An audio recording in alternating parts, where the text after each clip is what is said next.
位同學，好開心喺度有機會咧，同大家分享幾句説話。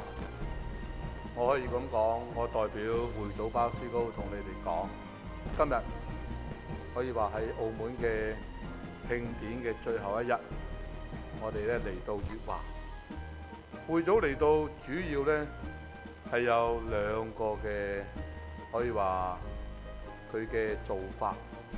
佢想做兩樣嘢，第一，佢想祝福大家，係透過佢嘅聖讀，透過佢嘅像嚟到代表佢嘅祝福，佢嘅問候。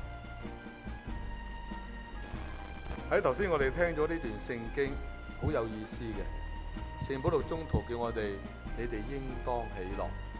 一次唔夠喎，聖保祿嘅話，我再說，你哋應該喜樂。呢個都係鮑思高好希望我哋所有嘅學生好開心嚟到求學，開開心心度過我哋嘅童年，我哋青年嘅時候開心。鮑思高嘅喜樂呢，係有3個錦囊俾大家嘅。如果你有一啲條件喺你嘅心中，快樂就會嚟到你心中嘅。而第二個錦囊，鮑思高呢都好想提醒我哋，你想快樂咩？你令到身邊嘅人快樂，我哋成為自己一個口頭禪，就係我有咩嘢可以幫手。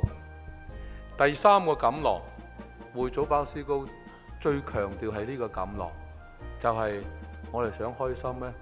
我哋要走近耶穌基督，喺嗰度係有永生嘅路。一陣間我哋經過會祖嘅聖像面前，我哋會點頭啦，我哋誠心禱告。求會祖帶我哋行未來嘅路，求會祖降福我哋嘅家庭，我哋嘅學校，因父及子及聖神之名。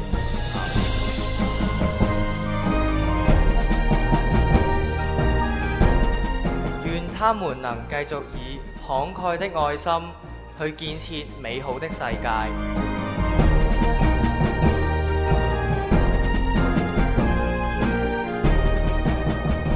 喺結束之前呢，都有一句說話咧嚟到鼓勵我哋嘅老師。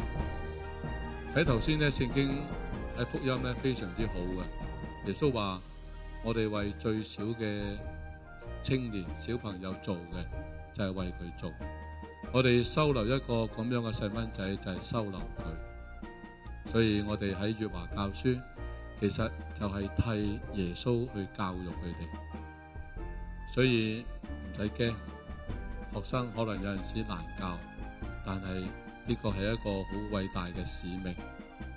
我哋同鮑思高一齊，我哋跟住佢嚟到將呢一個完整嘅教育嚟到同學生分享。我哋教學生點樣面對困難，我哋教學生點樣衝破自己，睇到人哋嘅需要。我哋更加教學生嚟到走近基督，教佢哋永生嘅路。呢度我都代表會祖鮑思高多謝大家，而且繼續咧嚟支持大家，鼓勵大家。呢度我哋都向我哋嘅老師，我哋鼓掌，我哋鼓勵佢哋繼續為我哋嚟到教育。